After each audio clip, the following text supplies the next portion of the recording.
Ceci est un livre audio autogénéré par Google. Pratique et langage du genre et du sexe. Déconstruire l'idéologie sexiste du binarisme.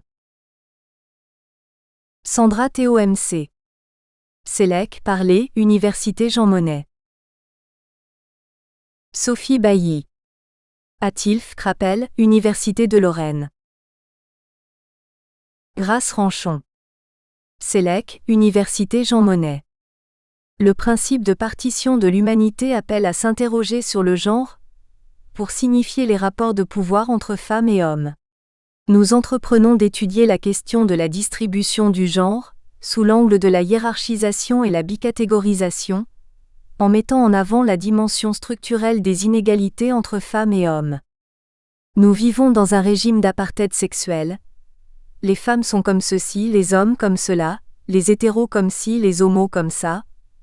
On se doit d'être masculin ou d'être féminin, toujours en conformité avec notre sexe biologique. Dans cette optique, chaque catégorie sexuelle est censée connaître un développement particulier sur les plans psychiques, relationnels et culturels.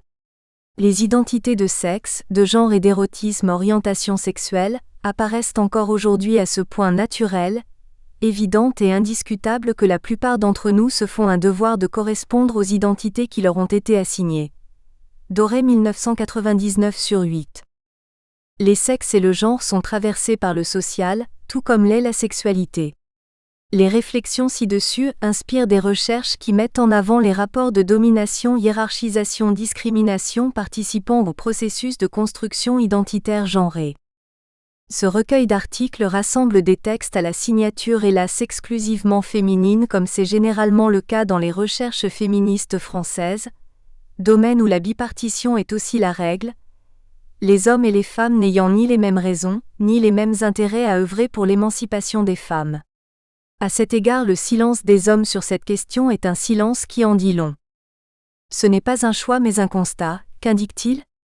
Qu'en France les universitaires masculins sont encore peu nombreux à embrasser la question du genre, rapports sociaux de sexe, que cela reste encore de la responsabilité des femmes de s'émanciper, que les hommes dans la recherche ne cherchent pas à s'interroger sur le binarisme, peut-être parce qu'il leur est favorable, ou par crainte de voir leur image dévirilisée, et que cette absence que nous espérons provisoire est peut-être autant porteuse de signification que le discours des femmes sur cette question. Malgré des avancées en matière d'égalité des sexes, qui résultent surtout d'une conquête par des femmes de bastions masculins, le droit d'étudier, le droit de travailler, le droit de voter et faire de la politique, le droit de disposer de son corps, il est toujours question dans nos sociétés de phallocratie, d'androcentrisme, de prééminence des valeurs dites masculines. On verra au long des pages qui suivent, que les idéologies sexistes restent aujourd'hui vigoureuses dans des pratiques sociales et discursives diverses et de prime abord, neutres au regard du genre, manuel de langue, supportérisme sportif, voire favorable aux femmes, réseau professionnel féminin, mobilisation pro-femmes. Le rôle de la langue dans la perduration de la pensée sexiste et du système patriarcal sera mis en question, notamment du point de vue de sa capacité à verrouiller les possibilités de penser la question des rapports de pouvoir autrement qu'en termes d'opposition, de binarisme, de normativité ou d'altérité. L'heure n'est pas encore, et loin s'en faut, à l'indifférenciation sociale des sexes, autrement dit à la fin des enjeux de pouvoir liés à l'identité sexuée et à la sexualité. C'est peut-être de l'expression artistique de femmes plasticiennes engagées dans une réflexion sur la dialectique de la condition féminine, du corps et de l'animalité que jailliront certaines prises de conscience nécessaires à ce cheminement.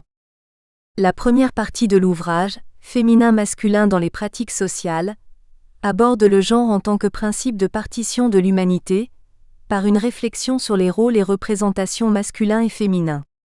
Le genre met en avant un discours HE accent aigu TE accent aigu RE normatif. Donne du pouvoir aux femmes citer un homme. Cette phrase injonctive extraite d'une des affiches de Care France met en avant le rapport dominant versus dominé. Agnès Menouna analyse comment les discours féminins de mobilisation pour l'égalité en France paraissent maintenir le sexe féminin dans le statut de victime éternelle. Sa contribution cherche à mettre l'accent sur un paradoxe discursif établi entre le sexe et le genre, autrement dit entre le sexe biologique des individus et des représentations ou des identités sociales qui leur sont assignées. Katia Nosenko-Erkberg se charge de répertorier les idées reçues selon lesquelles le réseautage au féminin serait une forme de networking féministe, en étudiant un corpus de sites web dans une perspective sémiolinguistique. Même si l'auteur identifie une évolution des représentations des codes de la sexuation, un ancrage traditionnel persiste. La réseauteuse continue à être identifiée par son essence féminine via d'autres notions connexes comme le care, et jamais sous l'unique prisme de son activité professionnelle. Bérangère Ginoux examine le monde des supporters ultra en relevant la part importante de la socialisation de ces jeunes gens, au sein d'un groupe qui fonctionne comme un entre-soi masculin. Elle questionne leur représentation de genre, leur rapport à la sexualité aussi bien dans les pratiques que dans les discours. Comment la socialisation de ces jeunes hommes et de ces jeunes femmes joue-t-elle sur la construction de leur identité de sexe et de genre ? Qu'est-ce que le monde des ultras fait aux hommes et aux femmes, en termes de rapport à la sexualité et au genre ? La deuxième partie du livre est consacrée au déconstructivisme, au-delà du binarisme. La visibilité de l'identité féminine et masculine est construite socialement. Les paradigmes s'actualisant autour de cette distribution arbitraire nous amènent à réfléchir en termes de pluralité et de diversité. Le dualisme construit par les discours propose-t-il des alternatives à un système binaire ? Nous envisageons un déplacement paradigmatique pour inclure explicitement la démarche de genre dans une perspective déconstructiviste. Comment dépasser le modèle de binarité pour parvenir à un modèle de pratique au-delà du genre ? Anne Caudy se penche sur les métadiscours portant sur le masculin générique pour montrer à quel point les idéologies sexistes sous-tendent les règles objectives et neutres de la grammaire. Elle établit une analyse diachronique, l'histoire biblique de la Genèse et son corollaire en linguistique, c'est-à-dire la formation du féminin à partir du masculin, puis l'origine dérivée du féminin en proto-indo-européen, qui se poursuit par l'héritage latin du français, et enfin la supposée plus grande noblesse du masculin, afin de mettre en contexte les réformes linguistiques féministes actuelles. Véronique Perry montre en quoi l'hétéronormativité alimente une identité de genre, qui s'appréhende dans une logique exclusive. Or considérer que le genre et le sexe se répondent sur une opposition binaire revient à confondre analyse, en aval, avec raison d'être, en amont, du genre et à cautionner l'idéologie du dualisme sexué.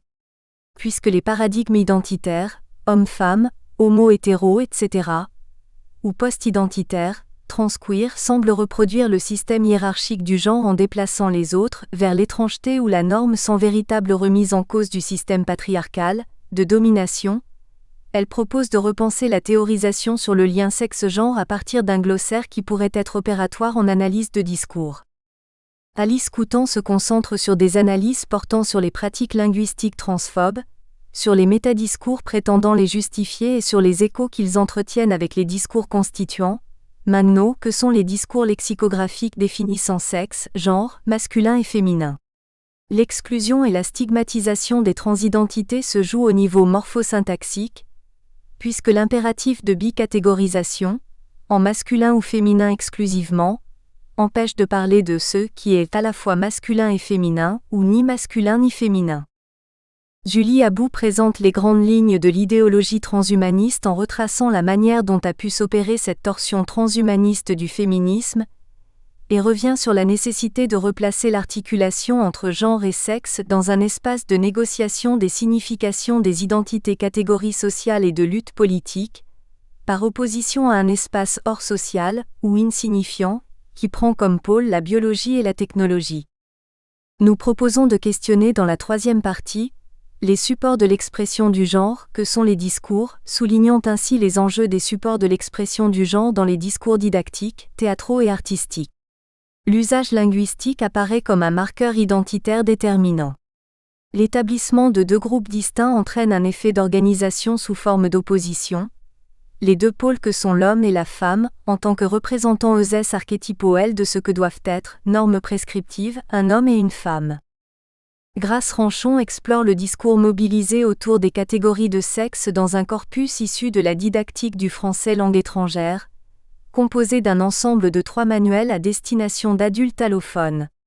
À partir de contenus articulés discursivement autour des hommes et des femmes, l'auteur cherche à dégager les modalités discursives du processus de sexuation, c'est-à-dire de construction des catégories de sexe, tout en les articulant aux objectifs didactiques établis.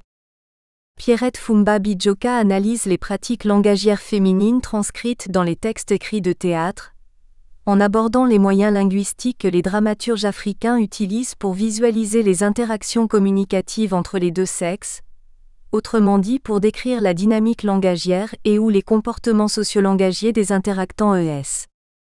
Odile Borins propose une présentation de femmes artistes de différentes nationalités qui ont utilisé l'animal dans leurs œuvres, aussi bien physiquement parlant qu'en utilisant leur symbolique, mais aussi en inversant des images stéréotypées de la féminité. En tant que femmes, leurs œuvres parlent de l'émancipation des femmes dans un monde dominé par les hommes et leurs histoires, et l'utilisation du monde animal renforce sans doute la portée de cet article sur le genre et l'identité. Dans la continuité de la problématique abordée dans ce recueil, l'équipe Parler de Saint-Étienne et ses collaboratrices souhaite aborder la question de la mixité dans le cadre d'une recherche-action-formation avec des enseignants ESS en unité pédagogique pour élèves allophones arrivant ESS. En tant que migrantes, les filles sont renvoyées à une double altérité. Étrangères, elles rencontrent les difficultés et les épreuves que connaissent leurs semblables masculins, mais aussi dans la plupart des cas, l'exclusion supplémentaire inhérente à leur condition de filles, une forme de violence indéniable.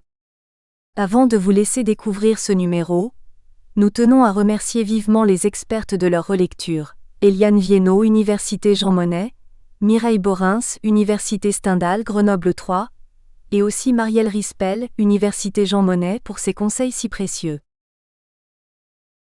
Partie 1. Féminin-masculin dans les pratiques sociales. Pour une mise en mots des identités de sexe et de genre, à l'occasion de la Journée internationale de la femme. Agnès Menounajus. Modico, Université Paris-Descartes. Ce travail repose sur une analyse discursive de la Journée internationale des droits des femmes, désormais GIF, laquelle apparaît comme une journée d'exception.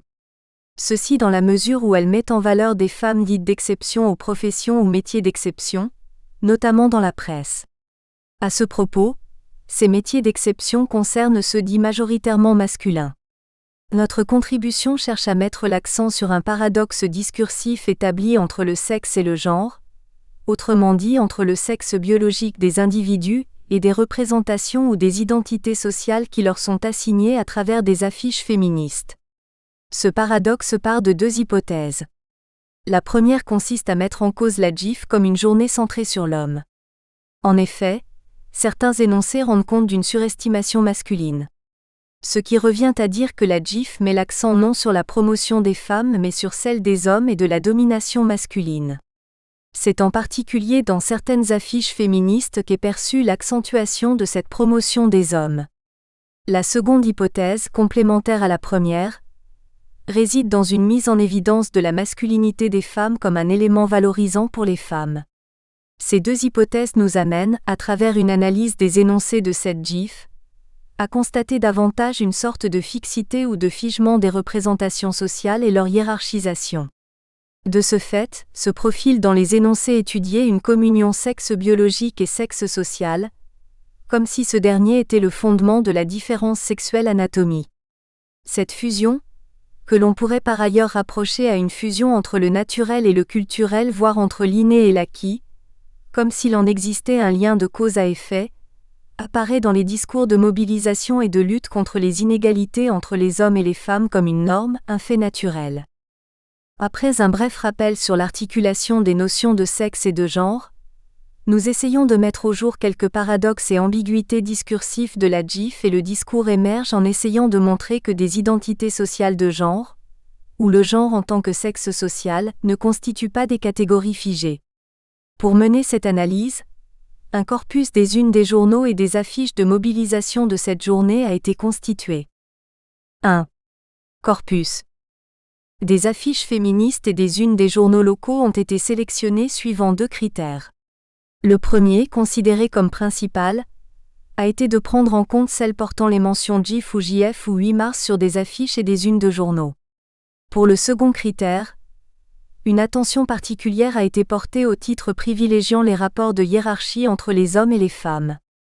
On note par exemple ceux qui mettent en avant les expressions telles que pouvoir, combat, inégalité, parité, etc. Le corpus est composé de 14 premières de couverture des journaux locaux et de 7 affiches d'organismes féministes parmi lesquelles Marche mondiale des femmes, Care France, Public Service International, PSI. 2. Articulation des notions de sexe et de genre. La distinction de ces deux notions est à rapprocher de l'opposition entre le naturel et culturel, voire le construit. Nous considérons le sexe comme une donnée biologique, naturelle, classificatoire permettant de distinguer les êtres humains, une donnée qui considère le fait d'être une femme ou un homme, qui impose la différenciation sexuée. Nous employons de temps à autre les termes de différenciation sexuelle ou sexuée pour parler des identités de sexe socialement et culturellement construites, sexées, Bailly 2008, pour parler de genre. Quant au genre, précisons tout d'abord sa polysémie. En effet, au plan linguistique, le genre peut renvoyer à une catégorie, un type, par exemple type de discours. L'emploi de ce terme dans le cadre des études féministes, en tant que sexe social, le gender, se confond avec le genre grammatical, catégorie reposant sur la classification des noms. Ce qui crée la sexui-semblance, d'Amourette et Pichon 1927 sur 189, c'est-à-dire un alignement de la valeur sexuée sur la valeur du genre morphologique, Houdbin 2006. Pris dans une perspective de la différenciation sexuée, le genre nous apparaît comme une donnée culturellement construite. C'est la raison pour laquelle il est généralement défini comme sexe social, lié aux représentations ou aux rapports sociaux de sexe. De ce fait, le genre ne peut créer le sexe de la même manière qu'il ne peut fusionner avec lui. Ainsi que l'affirme Bourdieu, le sexe biologique, c'est-à-dire la différence anatomique, peut apparaître comme la justification naturelle de la différence socialement construite entre les genres, en particulier de la division sexuelle du travail. Bourdieu 1998 sur 23-24. Les identités de genre, en tant que données construites socialement ou culturellement, sont souvent assimilées au sexe biologique, comme s'il existait un lien de cause à effet entre le sexe et le genre. En effet, ce dernier ne saurait être, ce nous semble, une mise en application voire une concrétisation du sexe biologique. Selon Françoise Héritier, le genre désigne la manière de penser, les comportements, les attitudes, les représentations. C'est une façon de classer les individus ou les choses dans des boîtes mentales qui ont été créées avant nous. En plus du sexe apparent, nous sommes définis par un genre qui est attendu de nous. Héritier 2009 sur 11. Il caractérise alors tout ce qui n'est pas biologique, à savoir notamment les attributs psychologiques, les rôles sociaux de chaque sexe, aujourd'hui souvent dénommés rôles de sexe, Vinet 2008. On peut par exemple considérer que rien dans la distinction anatomique des êtres humains ne permet d'attribuer à la femme le rang de dominé, et à l'homme celui de dominant. Autrement dit, le sexe biologique ne peut être décrit non pas comme le fondement mais la conséquence d'une hiérarchisation des rapports sociaux de sexe. On relève donc une inadéquation entre le sexe des individus, donc leur corps, et le figement des identités genrées, socialement construites. Contrairement au sexe, considéré comme invariant, le genre apparaît, ainsi que l'indique Marlène Coulon-Gully, comme sujet à variation et à évolution, Coulon-Gully 2010 sur 172. Précisons qu'on est naturellement de sexe masculin ou féminin, d'où cette invariance.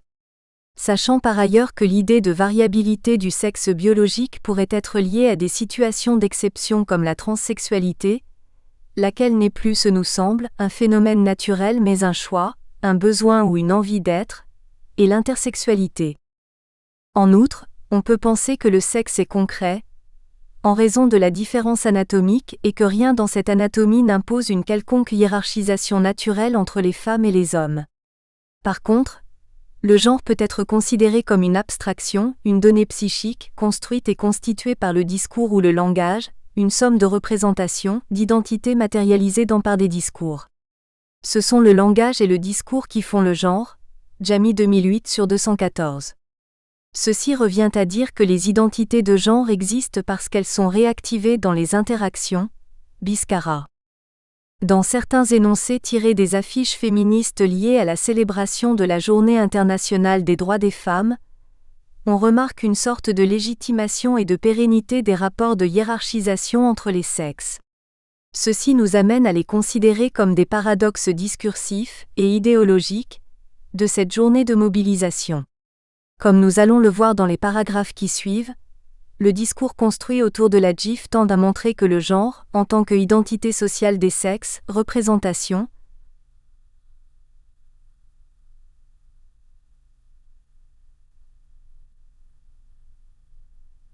de hiérarchisation entre les hommes et les femmes, fonde le sexe.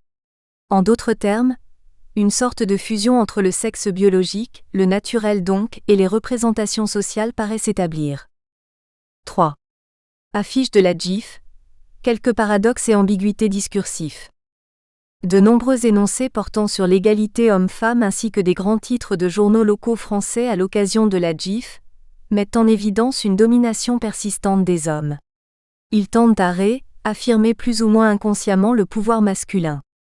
Pourtant, cette journée qui apparaît comme la seule journée de mobilisation mondiale pour l'égalité entre les sexes, puisque la femme occupe différentes unes, présente quelques ambiguïtés ou paradoxes.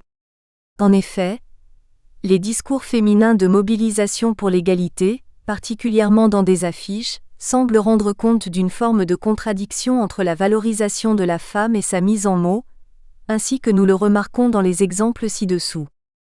Donne du pouvoir aux femmes citer un homme. Lutter contre les inégalités dans le monde, c'est l'affaire de tous, et non de toutes. L'homme invisible est une femme. Ces deux affiches déterminent l'intériorisation et l'affirmation du pouvoir masculin dans les discours de mobilisation d'une journée censée mettre les femmes à l'honneur. Ceci nous semble paradoxal dans la mesure où ces énoncés paraissent mettre en avant une nette hiérarchisation des rapports sociaux, en occultant les femmes. En d'autres termes, ces énoncés de la GIF tendent paradoxalement à enfermer les femmes à la fois dans la soumission et dans un statut de victimes universelles, Coulon-Gully 2006, des inégalités. Ce qui renvoie à une sorte d'attribution des identités de sexe, à leur hiérarchisation, représentation et rôle conférés à chaque sexe, comme si le sexe biologique se confondait avec le genre en tant que sexe social selon Margaret Mead ou construction sociale des rapports de sexe. Ces discours rendent compte d'une égalité en devenir et semblent révéler la naturalisation d'identifications et valeurs construites socialement. Biscara. Ceci donne l'impression d'une fusion entre les identités de sexe et de genre, une sorte lien de cause à effet entre ces deux entités. La phrase injonctive « donne du pouvoir aux femmes citer un homme » permet de faire déployer des oppositions de lexèmes telles que femme passive versus homme actif, femme dépendante, dominée versus homme dominant, eu égard au pouvoir masculin clairement défini, incapacité féminine, victime éternelle de la domination masculine. Ceci semble paradoxalement mettre au jour la surestimation de l'homme. À travers cette phrase, les femmes subissent et attendent que le pouvoir leur soit donné. De ce fait, le genre, en tant que catégorie socialement construite, nous apparaît dans ces discours de célébration de la GIF comme une catégorie figée, comme si les représentations sociales de genre créées fondent le sexe biologique. Autrement dit, les identités de genre ou les représentations sur les rapports de hiérarchie sont assimilées au sexe biologique. Pourtant, ce dernier est considéré comme un invariant naturel contrairement au genre. Énoncer que l'homme doit donner du pouvoir aux femmes revient d'une part à légitimer ce pouvoir masculin en question et à le concevoir comme une des normes de partition de l'humanité, et d'autre part à reconnaître également l'oppression des femmes comme une norme. Cette ambiguïté témoigne du figement des représentations sociales, alors que les identités de chaque sujet, culturellement construites, sont beaucoup plus mouvantes. La passivité des femmes, consciemment ou inconsciemment, exprimée dans cet énoncé peut faire référence à la figure de mère décrite par Simone de Beauvoir dans Le Deuxième sexe, à savoir, qu'elle apparaît comme celle qui attend, qui subit, qui se plaint, qui pleure, qui fait des scènes. Beauvoir 1976/48. Dans ce même registre, la phrase affirmative « l'homme invisible est une femme » met au jour une masculinisation de la femme, laquelle devient dès lors un critère de valorisation sociale ou socio-professionnelle de la femme. Ceci laisse penser qu'en agissant ou en se présentant en tant que femme, elles apparaissent incapables et inadaptées à la situation. Bourdieu 1998/96. À ce titre, Soulignons que certaines de ces affiches représentent des femmes avec des attributs physiques, corporels ou vestimentaires, masculins tels la moustache, la cravate, la barbe, ou des femmes montrant leurs biceps. Ceci nous apparaît aussi comme un des paradoxes des GIFs ainsi. L'emploi de l'adjectif invisible implique l'occultation et tend à vouloir dire que le plus petit est le plus passif des hommes, c'est-à-dire le moins considéré des hommes socialement, ou encore un homme de l'ombre, correspondrait à une femme de pouvoir considérée socialement. C'est une mise en avant d'une sorte de féminité masculine, de masculinité de la femme, servant à attribuer à l'ascension des femmes des capacités ou spécificités masculines.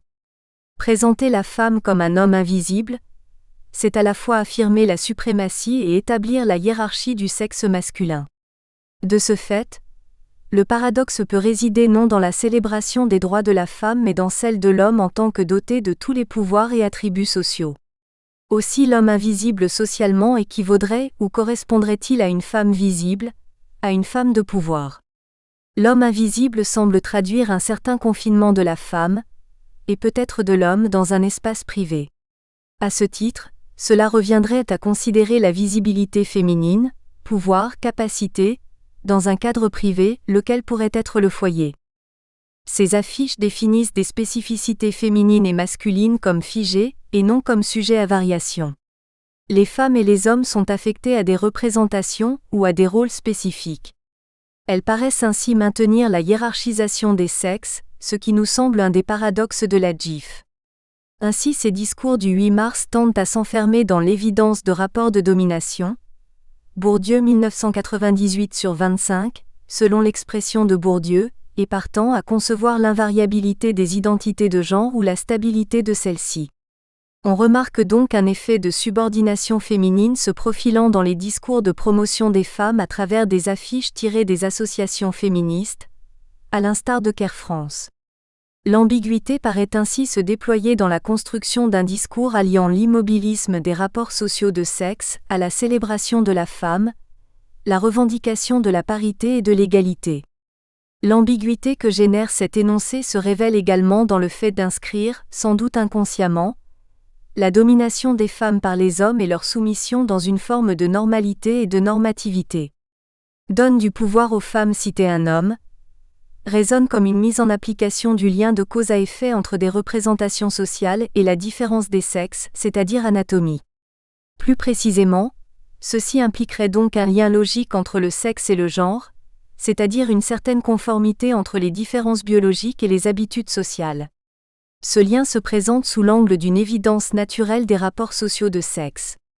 De fait, ces représentations mentionnées conduisent à une redéfinition de genre. Ce dernier, en tant que sexe social, devient un moyen de considérer les femmes et les hommes par leur sexe. Autrement dit, parler d'identité de genre revient à dire qu'on est défini socialement par son sexe.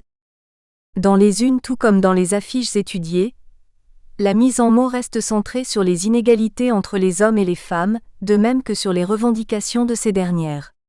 Certaines affiches féministes peuvent être qualifiées de discriminantes en raison non seulement de la masculinisation féminine déjà évoquée précédemment, mais aussi du fait que les énoncés ci-dessus ne rendent pas compte d'un discours plus valorisant pour les femmes. Ceci nous semble contradictoire pour une GIF censée mettre les femmes à l'honneur, ce qui laisse percevoir une normativité dans les rapports sociaux de sexe. Cependant, contrairement aux énoncés précédents, les affiches telles « Stop à la violence contre les femmes »,« Femmes »,« Syndicats »,« Droit »,« Pouvoir femmes »,« Pouvoir »,« Syndicats ». Nous n'attendrons pas 20 ans de plus. L'égalité ce n'est pas accessoire. Tant que toutes les femmes ne seront pas libres, nous resterons en marche. S'inscrivent non dans un paradigme de la masculinisation, de la domination masculine ou encore de la victimisation mais plutôt dans celui de la détermination et de la valorisation. De plus, ils tendent à montrer la non-fixité voire le défigement des représentations sexuées. Bien qu'induisant des revendications, ces énoncés ont la particularité de placer les femmes dans l'action, ce à travers la répétition du terme femme associé à la mention des notions de pouvoir, syndicat, droit qui ne se révèle pas ici comme naturellement réservé au monde masculin. Les femmes tout comme les hommes peuvent remplir les mêmes fonctions, occuper les mêmes métiers. 4. Discours émerge de la GIF et la différenciation sexuée. Pouvoir, égalité, inégalité entre les hommes et les femmes, liberté, différence entre les sexes, parité, combat, lutter contre les violences faites aux femmes, combat, conviction, femmes actives, femmes libres, femmes en résistance, prise de parole, emploi, salaire, sont autant de termes et d'expressions qui ponctuent la GIF dans les unes des quotidiens locaux et dans les affiches sélectionnées. S'ajoute à cela l'emploi de verbes comme persistent, se défendent, subissent, s'imposer. De fait, dans les rapports sociaux de sexe mis en évidence dans les unes et affiches, deux axes lexico-sémantiques se déploient. Le premier, celui de la guerre et de la dénonciation regroupant les termes comme femmes en résistance, combat, lutter contre les inégalités, contre les violences, se défendent, subissent, etc. Et le second, celui de revendication avec les termes comme pouvoir, parité, égalité, conviction, prise de parole, s'imposer, etc. Ces axes placent les femmes dans une insécurité à la fois corporelle, Bourdieu 1998/94, eu égard à la dénonciation des violences, des inégalités qu'elles subissent du fait de vouloir se défendre contre ces violences, sociales et professionnelles. La GIF, qui est une journée de valorisation, est présentée comme un moment de prise de parole. Les axes ci-dessus contribuent au constat selon lequel les médias sont à la fois prescripteurs d'une doxa et un espace d'expression de revendication, Biscara. Ceci revient à dire que ces discours médiatiques sur la GIF mettent en évidence le figement des représentations sexuées, des identités genrées et non leur mouvance. D'un côté, les femmes comme des éternelles victimes de violences, des inégalités, privées de parole, toujours vigilantes, et de l'autre, les hommes dotés de tous les pouvoirs. Ce qui peut expliquer le caractère normatif établi entre le sexe biologique et le sexe social. Les discours de la GIF de la femme se situent plus dans l'axe du combat que dans celui de la mise à l'honneur des femmes. Précisons que cette dernière est exprimée dans les titres et les accroches des unes par des portraits de femmes dites d'exception, de noms de rues portant les noms de femmes, ainsi que des formulations telles que « Nous donnons aujourd'hui, au fil de nos pages, la parole à celles qui décident, agissent, étonnent, c'est la GIF. » L'occasion de savoir comment elles ont réussi à s'imposer dans le monde de l'entreprise. Ce qu'en disent les femmes d'ici. Bien que permettant d'identifier la non-fixité ou la variance des représentations sexuées, dans les énoncés comme « les femmes d'aujourd'hui osent plus que leurs aînés ». Diriger une entreprise ou s'imposer dans des métiers d'hommes ne leur font plus peur. Mise en valeur de l'entrepreneuriat féminin. Les rapports de hiérarchie entre les femmes et les hommes restent nettement perceptibles dans les discours de la GIF, une et affiche. Ceci implique dès lors une bicatégorisation qui met en avant une persistance de la domination masculine, des inégalités entre les hommes et les femmes. À ce propos, on peut considérer que ces inégalités apparaissent de l'influence de la catégorie sexe sur les identités de genre. La persistance des inégalités entre les hommes et les femmes reste ainsi largement mise au jour ainsi que l'indique ce qui suit. 5. Emploi, salaire. Elles ne sont pas égales. Au travail, les inégalités entre les hommes et les femmes persistent. Les salaires de ces dernières sont inférieurs en moyenne de près de 20%. Elles subissent beaucoup plus le temps partiel. À l'occasion de la Journée internationale des femmes, Midi Libre a ouvert son horizon sur une planète où, si les différences entre les sexes persistent, la tolérance, elle, se conjugue bien au féminin, pluriel. Hommes-femmes, de l'égalité à la parité ? Alors qu'on célèbre aujourd'hui la Journée internationale des droits des femmes, les Français s'apprêtent à voter pour les élections départementales qui, pour la première fois, imposent la parité. Une parité qui peine encore à s'imposer, et pas seulement en politique. Manifestantes ou non, féministes mais pas que, jeunes ou plus âgées, elles rappellent qu'il reste du boulot. Les femmes se défendent. Dans le cadre de la Journée de la femme, l'association strasbourgeoise Allez les filles a organisé un stage pratique destiné à lutter contre les violences faites aux femmes. L'occasion d'attirer l'attention sur un phénomène en nette augmentation. C'est aujourd'hui la Journée internationale des droits des femmes. L'occasion de savoir comment elles ont réussi à s'imposer dans le monde de l'entreprise. Cher. Dans le département, il y a environ 30% de femmes à la tête d'une entreprise. Un pourcentage qui est stable. Les exemples ci-dessus peuvent renvoyer à une domination économique, politique et sociale subordonnée à la domination masculine, ce à travers l'évocation des inégalités salariales et une parité qui peine à s'imposer. Ils expriment également, de façon sous-jacente, une division sexuelle et une hiérarchisation du travail. Les femmes, toujours inférieures aux hommes par rapport au salaire, au temps de travail, temps partiel, à leur représentativité dans les entreprises, sont présentées comme victimes de cette discrimination, dans la mesure où elles la subissent. Ces termes rendent compte de la hiérarchisation et de la catégorisation des rapports entre humains. La récurrence du thème des inégalités et de celui du pouvoir, revendiqué par les femmes et détenu par les hommes, implique une forte domination masculine, ce que Françoise Héritier nomme la valence différentielle des sexes, Héritier 1996/61-62, qui sert à établir une hiérarchie se définissant sous l'angle du pouvoir d'un sexe sur l'autre ou encore de la valorisation de l'un et la dévalorisation de l'autre. Dans les unes des quotidiens et même dans les affiches, la mise en discours de la GIF se présente sous la forme d'un bilan sur les inégalités, sur la parité, sur les violences faites aux femmes.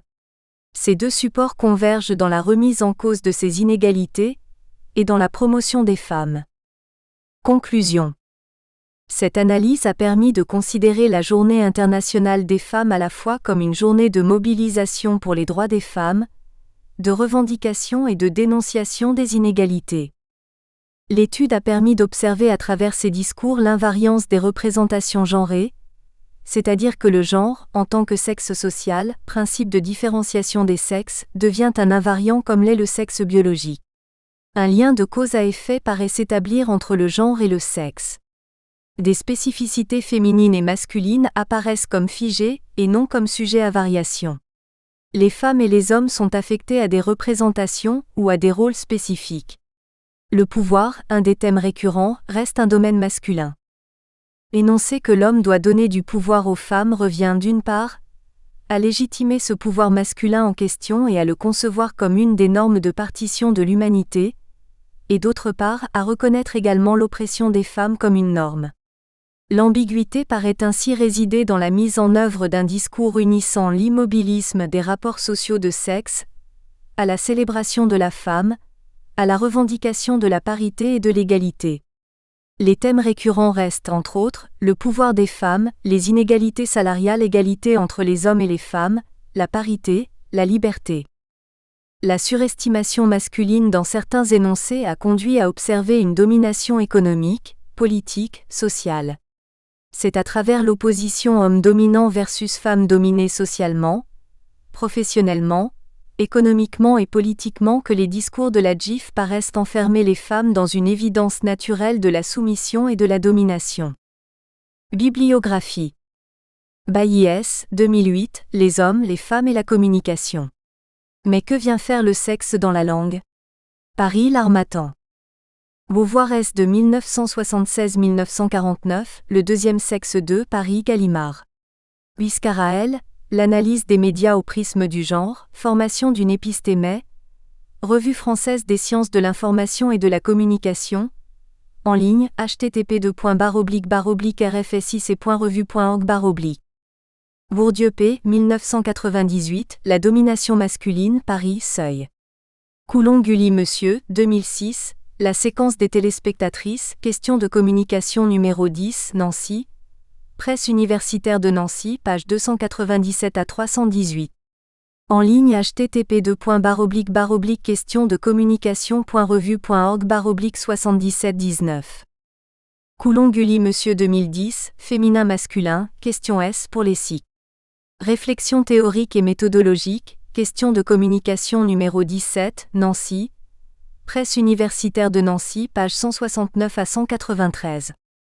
Damourette J. et Pichon E. 1911 à 1927, Des mots à la pensée. Essai de grammaire de la langue française, tome 1, Collection des linguistes contemporains, version microfilm. Héritier F. ed. 1996, Masculin-féminin.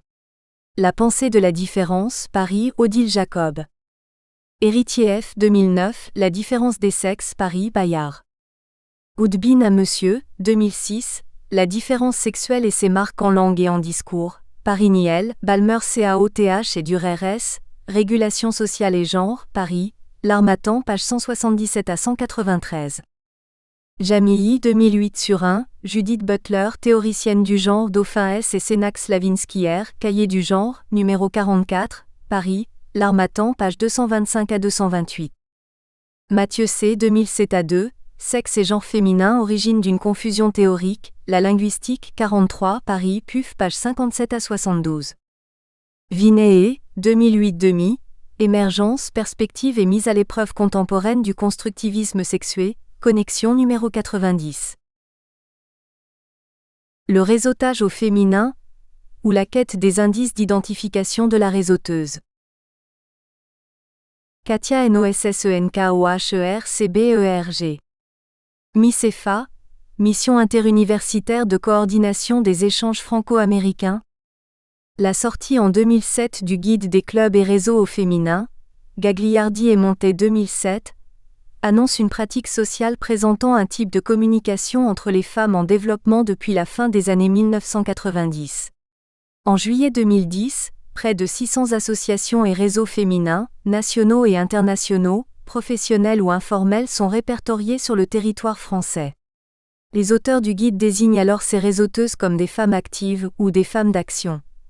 Elles sont des diplômées de grandes écoles, des chefs d'entreprise mais aussi des autodidactes, des chercheuses d'emploi, des retraitées, des engagées, des sportives, des artistes, des épicuriennes. Gagliardi et Montet 2007. En se donnant comme objectif de rendre visible l'égalité professionnelle dans l'entreprise comme dans l'économie en général, la plupart des réseaux répertoriés affichent leurs entités numériques via Internet. Se distinguent ainsi des clubs et réseaux d'écoles, par exemple. Grandes écoles au féminin, HEC au féminin, des clubs et réseaux professionnels, par exemple. Administration moderne, Cercle des femmes de l'immobilier, des clubs et réseaux d'entreprises, par exemple. Accent sur elle, Intrel, des clubs et réseaux de dirigeantes, FCEF, Femmes chefs d'entreprise France, des clubs et réseaux d'entrepreneurs, Actionnel, Entreprendre au féminin, etc. En observant cette pratique sociale dans le cadre de la recherche de notre doctorat dans la perspective sémiologique, en s'inscrivant à la fois dans le cadre des études du genre et celui des sciences du langage, nous avons dégagé un certain nombre de stéréotypes en rapport avec les figurations de la femme professionnelle et ses actualisations dans l'imaginaire culturel. Nossenkohercberg 2010. Ce dernier se manifeste alors à travers une alliance des contradictions. D'une part, le réseautage féminin est caractérisé par une idéologie de la modernité, l'exploitation du Web 2.0, la mise en réseau, l'élaboration d'une communauté virtuelle, d'autre part par une idéologie traditionnelle révélant en message sous-jacent une stigmatisation de la femme seule dans l'espace public. En gardant la perspective axée sur l'analyse des représentations de sexuation, et en intégrant dans le corpus initial, composé de sites web des réseaux féminins professionnels, des sites web des anciens élèves des écoles militaires ainsi que des sites web féminins généralistes, il s'agit désormais des apostrophes. Interroger les figurations des femmes des réseaux professionnels par rapport aux femmes du réseau Internet en général, et ensuite, de comparer des indices formels caractérisant les réseaux féminins professionnels avec des réseaux masculins de facto. En confrontant différentes valeurs sémiotiques attachées aux représentations de la féminité et de la masculinité, l'objectif est de dégager les représentations de l'imaginaire culturel attachées à la sexuation et à l'articulation du féminin et du masculin à travers le dispositif web. 1. Retour sur le cadrage théorique et méthodologique. En 1949, Simone de Beauvoir écrivait : économiquement, hommes et femmes constituent presque deux castes. À toutes choses égales, les premiers ont des situations plus avantageuses, des salaires plus élevés, plus de chances de réussite que leurs concurrentes de fraîche date. Ils occupent dans l'industrie, la politique, etc., un beaucoup plus grand nombre de places et ce sont eux qui détiennent les postes les plus importants. Nous espérons que vous avez apprécié cet aperçu. Pour continuer à écouter ce livre audio sur Google Play Livres, utilisez le lien dans la description de la vidéo.